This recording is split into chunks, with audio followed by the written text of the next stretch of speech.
All right, let's get right into it. We're going to talk about a feeling that is, well, super common, but one we don't really talk about much. That deep, nagging fear of being replaceable. I mean, really think about that for a second. That feeling that the people in your life, your friends, your partner, even your family, would just kind of move on. That your spot would get filled and it wouldn't be a big deal. It's a heavy thought, right? And way more of us have it than you think. But here's the most important thing to get right from the start. This feeling isn't just random. It doesn't just pop up out of nowhere. It's actually a learned response. And psychology gives us a kind of roadmap to figure out where it all started, which is exactly what we're going to walk through together. So if we really want to understand this feeling, we have to go all the way back to the beginning. We've got to look at the soil where this seed was first planted, which, for almost all of us, was way back in our earliest years. Think about what this actually looked like. Maybe when you were a kid and you got upset, you were told to just get over it. Or maybe affection and support were just unpredictable. Sometimes they were there, and sometimes they just weren't. Or, and this is a big one, maybe you were constantly being compared to a sibling or a friend. Each one of these things sends a very quiet but very powerful message. There's a psychological term for this. It's called insecure attachment. It sounds a little academic, but the idea is actually pretty simple. It's a pattern that gets wired into you when you learn at a really young age that your needs might not be a top priority for the people you depend on most. And that lesson, well, it doesn't just stay in your childhood. It becomes the blueprint for pretty much everything that comes next. And this really nails the core belief that gets locked in. It's not like a conscious thought you have in words. It's deeper than that. It's this emotional learning. The big takeaway your little brain holds on to is stark, and it's simple. My feelings, my needs, they're just not that important. So this idea becomes like the quiet background music of your entire life. It's always there, acting like a filter, coloring how you see every single interaction and every relationship you build as an adult.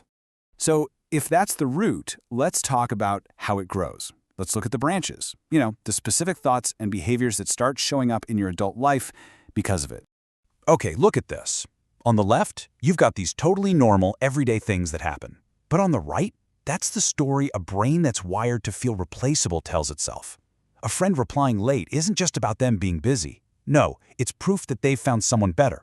Your mind automatically jumps to the worst-case scenario, preparing you for an ending that isn't even on the table. And this isn't just you overthinking things. This pattern actually has a name.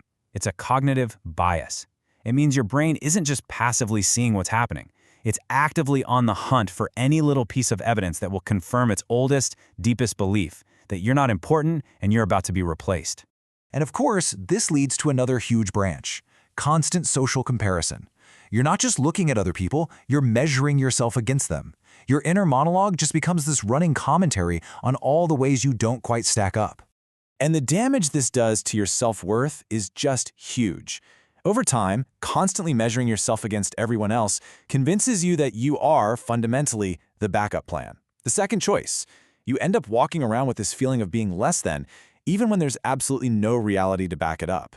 So, with all this fear swirling around inside, how do you cope? You adapt. You start to hide what you actually need because you're convinced your needs are a burden. You stop asking for things. You say it's fine when it is absolutely not fine. You just stay quiet because deep down you're desperately trying to be so low maintenance that no one could possibly have a reason to leave you. And here is the absolutely heartbreaking paradox in all of this. In your attempt to make yourself essential by having no needs at all, you accidentally make yourself easier to overlook. People might not even see that you're struggling because you've become a master at pretending you don't need a thing. This kicks off such an exhausting cycle. It starts with the fear of being left. That fear drives you to overgive, to try to be the most helpful, most useful person in the room.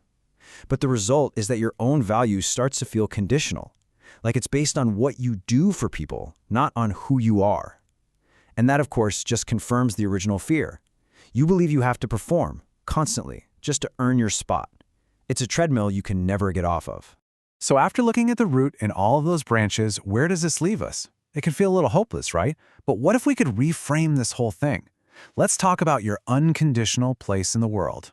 This is the big takeaway. The whole struggle, all that work, is built on a completely mistaken belief, the idea that your place in the world is something you have to earn every single day.